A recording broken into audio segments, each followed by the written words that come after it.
Ciao amici! Ciao a tutti! Viva l'Argentina, viva Rosario Mar del Plata!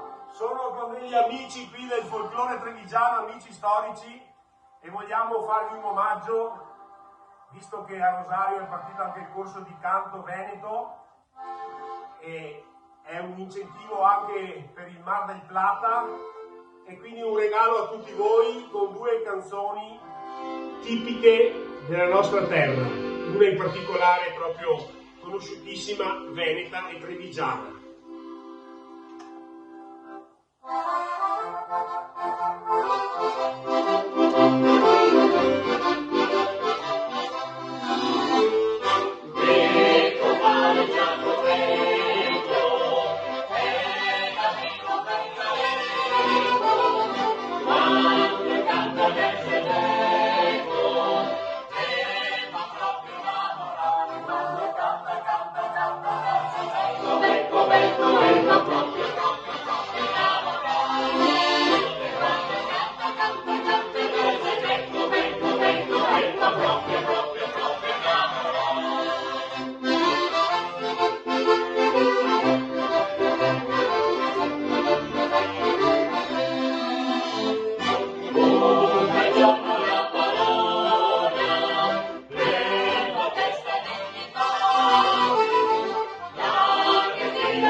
Iscrivetevi al corso di canto veneto alla famiglia veneta del Rosario. Ciao!